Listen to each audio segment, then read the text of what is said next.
There are so many people out there that will say that I hate woke this and I hate woke that. And you could ask them right there on the spot, what does woke mean? They can't tell you. They really can't. The people that give it the most hate are the ones that truly don't understand what it means, and they weren't a part of the group that it originated from. I'm almost willing to guess every single time without even seeing the person. So let's just, for Juneteenth, for those that need it or those that want it, here are 5 general instances where the media has been criticized for misusing or misrepresenting the term woke in the past. So, number 1, equating woke with political correctness. In some instances, the media has inaccurately used the word woke as a synonym for political correctness or a catch-all term for progressive or liberal viewpoints. This oversimplification fails to capture the nuances and complexities of the term. Number 2, associating woke with extremism. There have been instances where the media has incorrectly portrayed woke as an extremist ideology or a radical movement, often characterizing it negatively without providing any comprehensive understanding of the term's origins or principles.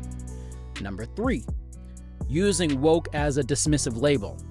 In some cases, the media has used the word woke as a pejorative label to undermine or ridicule individuals or groups advocating for social justice or raising awareness about systematic issues, distorting the original meaning of the term. Number 4, misapplying woke to completely unrelated topics. Occasionally, the media has used woke in contexts where it does not apply, such as in articles or discussions unrelated to social justice or activism, diluting the term's significance and creating confusion around its intended meaning. And finally, number 5, oversimplifying the concept of woke to begin with. The media has done this to the concept of woke by reducing it to a shallow trend or fad, failing to acknowledge its historical roots and the real concerns it addresses. So think about this. Hundreds of years ago, people from a specific region of the world enslaved and kidnapped people from another region of the world, took them to an entirely different continent. Then, when the enslaved are eventually granted their what was then referred to as freedom, the former enslavers, they didn't allow them into their circles, their communities. They would bend and change rules. Over time, the former enslavers and their offspring created and redesigned laws, practices, and government institutions to keep the formerly enslaved out or under heel.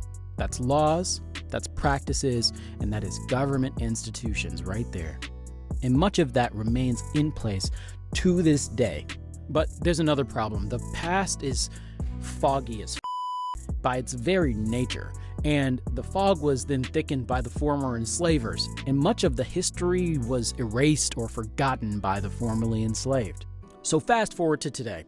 Now, guess what? We got technology. We got the means to actually uncover the truth about things that happened before in the past. We have an opportunity to regain that lost history, that knowledge. And with that knowledge is going to come an understanding of how the world ultimately works. That's what being woke is. It's hidden history revealed. It's an understanding of why things are structured the way that they are and how those things were put into place. Quite frankly, being woke is just understanding the truth of our past and how it applies today. That's what it means. For Black people in America, it's the truth of our past, learning about that and how it applies to us in this world, in this system, in this government today. That's what being woke is. And there are people out there that, of course, would see that as something dangerous, for sure. So dangerous that they're willing to destroy the word without even really understanding what it means. So here's an example.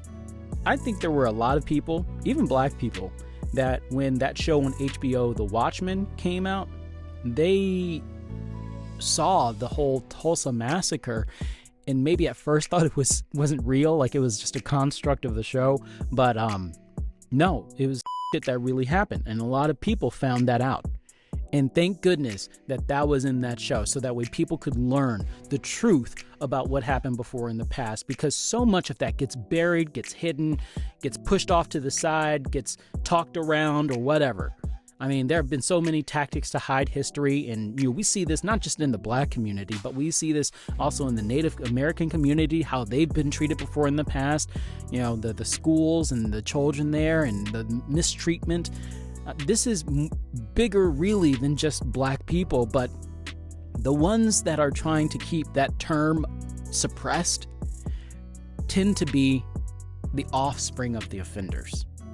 But there's a group of people out there that want to keep that word subdued, so that way people don't really look into things. People don't really dig into the history. We just let it go.